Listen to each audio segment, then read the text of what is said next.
Britain in 1980 was entering a new chapter. The country was changing quickly. Cities were becoming more modern, technology was finding its way into everyday life, and British roads were beginning to look very different from the decade before. But some things still felt familiar. There were traditional pubs, grand London hotels, country estates, department stores, and long roads stretching through the countryside. And parked outside some of those places were cars that represented wealth, status, and success. British luxury cars had always carried a certain character: leather seats, polished wood, large engines, elegant bodywork, and an unmistakable sense of occasion. But by 1980, the world around these cars was changing. German manufacturers were becoming stronger, Japanese cars were gaining a reputation for reliability, fuel costs were becoming a serious concern, and British car companies were facing difficult economic conditions. Some luxury cars survived, some were redesigned, and some simply disappeared. In fact, there were British cars from around this period that seemed to vanish almost overnight. They had once been visible on Britain's roads, then suddenly they became rare. Today, we're counting down 10 British luxury and executive cars from around 1980. Some were famous, some were surprisingly advanced, and one disappeared so quickly today. Number 10. The Rover SD1 V8. When the Rover SD1 appeared in the late 1970s, it looked like nothing Rover had built before.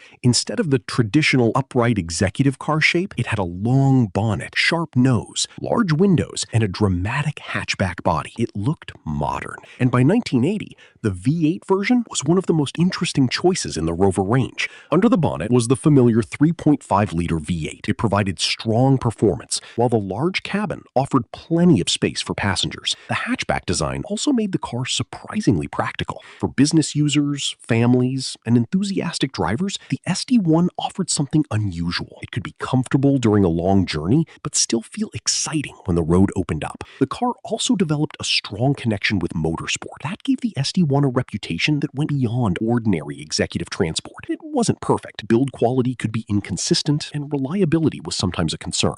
But the SD1 had something many competitors lacked: personality. And that personality helped keep it alive during a difficult period for Britain's motor industry. Number 9. The Jaguar XJ6 Series 3. The Jaguar XJ6 Series 3 arrived in 1979 and quickly became one of the defining British luxury cars of the early 1980s. The basic shape was familiar: a long bonnet, low roofline, elegant grille, and smooth bodywork that made the car look expensive without being aggressive. Inside, the traditional Jaguar atmosphere remained: leather seats, polished wood, deep carpeting, and a dashboard filled with classic instruments. The XJ6 could be ordered with smooth 6-cylinder engines, while larger versions offered even more performance. For many wealthy British drivers, this was exactly what a luxury car should be. It was comfortable enough for long journeys, but it was also enjoyable to drive. The Jaguar didn't feel like a chauffeur's car that the owner simply sat inside. It encouraged the owner to drive. And that combination of comfort and character made the XJ6 one of Britain's strongest luxury car survivors. Even as the industry around it became increasingly modern, the Jaguar continued to look unmistakably British. Number 8. The Daimler Sovereign.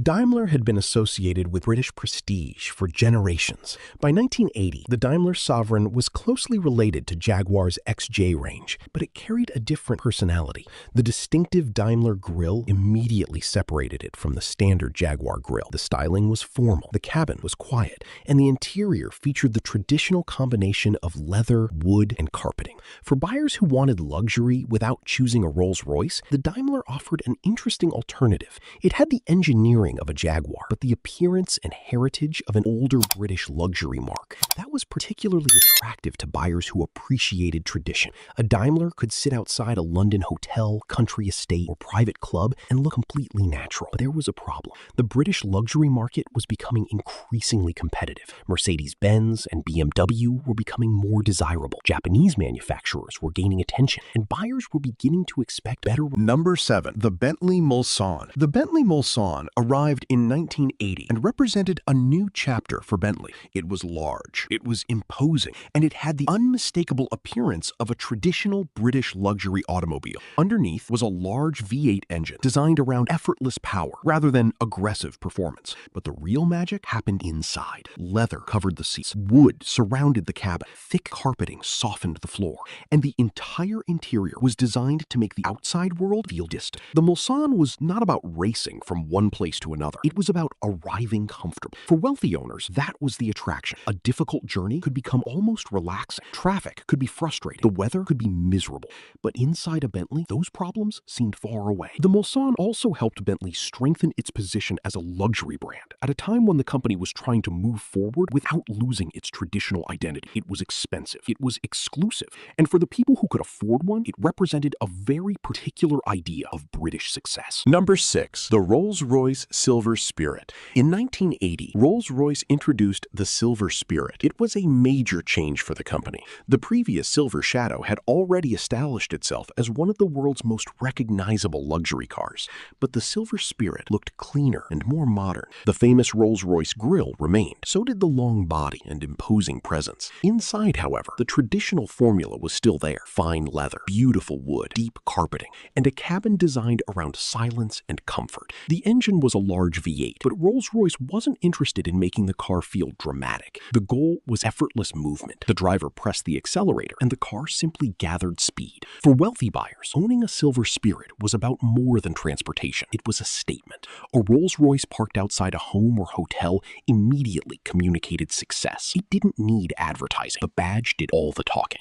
And unlike many British luxury cars of the period, the Silver Spirit would continue well into the future. But not every British luxury model would be so lucky. Number 5. The Aston Martin V8. The Aston Martin V8 represented the sporting side of British luxury. Its long bonnet, wide body, and muscular proportions made it instantly recognizable. This wasn't a quiet executive saloon. It was a grand tour, designed for drivers who wanted performance as well as comfort. The large V8 engine gave the car serious power. Inside, Aston Martin maintained the atmosphere buyers expected from an expensive British automobile. Leather, wood, detailed controls, and plenty of craftsmanship. The V8 was expensive and exclusive, but that was part of its appeal. It wasn't supposed to be common. Seeing one on the road was an event. And for wealthy enthusiasts, the car offered something that many luxury sedans couldn't. It could cross long distances in comfort while still giving the driver a powerful and emotional experience. The Aston Martin V8 was not disappearing in 1980, but it represented a type of British car that was becoming increasingly difficult to build. Large engines were becoming expensive to run. Production costs were rising, and international competition was getting stronger. The world was changing. Number 4. The Jaguar XJ12. The Jaguar XJ12 was one of the most remarkable luxury cars Britain could offer around 1980. Its defining feature was the 5.3-liter V12 engine. 12 cylinders gave the Jaguar an extraordinary level of smoothness. The power didn't arrive with a dramatic explosion. Instead, the car simply accelerated with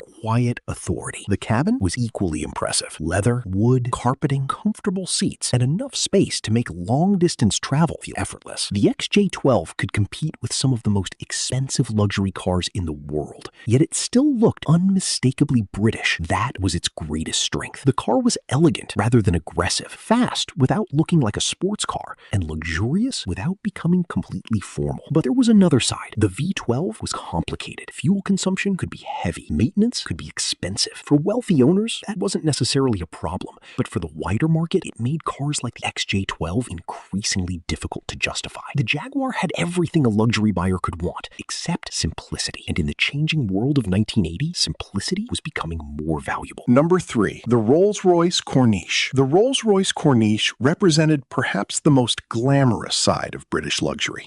Unlike a traditional 4-door saloon, the Corniche was a 2-door grand tour. It was available as a coupe and convertible. The convertible was especially dramatic. Imagine a warm afternoon in Britain. The roof is down, the polished body catches the sunlight, the leather interior is visible from across the street, and the car slowly arrives outside a 5-star hotel. The Corniche wasn't built for ordinary motorists. It was designed for people who wanted exclusivity: celebrities, business leaders, wealthy families, and high-profile personalities. Inside, everything was finished to an extremely high standard. Leather, wood, carpeting, fine details, and the famous Rolls-Royce atmosphere. The Corniche was expensive enough that very few people could own one, but that was exactly why it was desirable.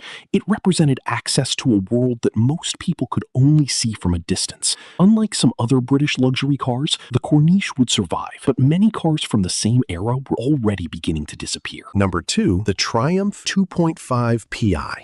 The Triumph 2.5 Pi was one of the more interesting executive cars produced by British Leyland. It was based on the Triumph 2000 and offered a more powerful version of the company's 6-cylinder engine. The design was relatively restrained. It wasn't as dramatic as an Aston Martin. It wasn't as imposing as a Rolls-Royce, but it had a certain understated British character. The interior offered comfortable seating, wood trim, and a traditional executive car atmosphere.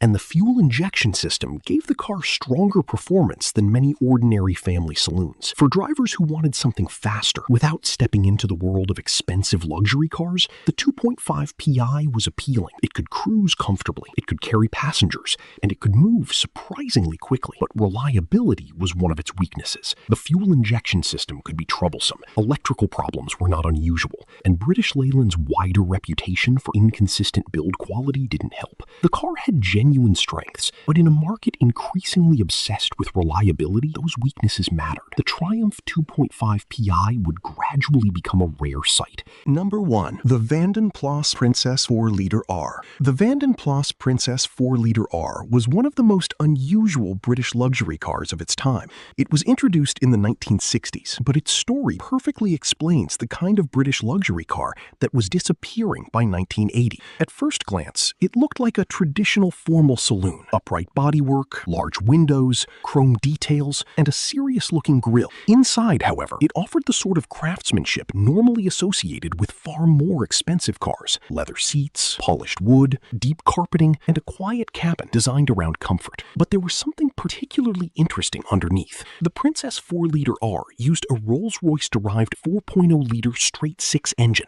That gave the car a level of refinement that separated it from ordinary executive vehicles. For a time, it represented an unusual compromise. It offered prestige and craftsmanship without reaching the enormous price of a Rolls-Royce. But the market was changing. The car's traditional styling began to look old-fashioned. The British luxury market was becoming more competitive, and buyers were beginning to look toward newer designs. The Princess 4-liter R disappeared from production long before the 1980s began. Yet by 1980, its kind of British luxury was becoming almost extinct. The formal saloon, the hand-finished interior, the huge amount of wood, the quiet engine, the feeling that every journey was an important occasion. These cars were being replaced by something different, more modern, more efficient, more international. And that is why the Princess 4-liter R deserves the number 1 position. Not because it was the fastest, not because it was the most expensive, but because it represented a... The year 1980 marked an important moment in British automotive history. The old world of British luxury was still visible. There were Jaguars outside London hotels, Bentleys arriving at country estates, Rolls-Royces parked outside private homes, and Aston Martins appearing on Britain's country roads. But underneath the surface, the industry was changing. Some cars survived, others evolved, and many simply disappeared. The Rover SD1 represented a more modern Britain. The Jaguar XJ6 showed that traditional elegance could still work. The Daimler Sovereign preserved an older idea of prestige. Bentley and Rolls-Royce continued the art of luxury. Aston Martin kept performance alive. And cars like the Triumph 2.5 Pi and Vanden Plas Princess reminded us of a time when British manufacturers tried to offer something completely different. These cars were not always perfect. Some were expensive to maintain. Some were unreliable. Some used more fuel than their owners would have liked. And many were produced in surprisingly small numbers. But they had something modern cars sometimes struggle to recreate: identity. You could recognize them from a distance. You could hear the engine. You could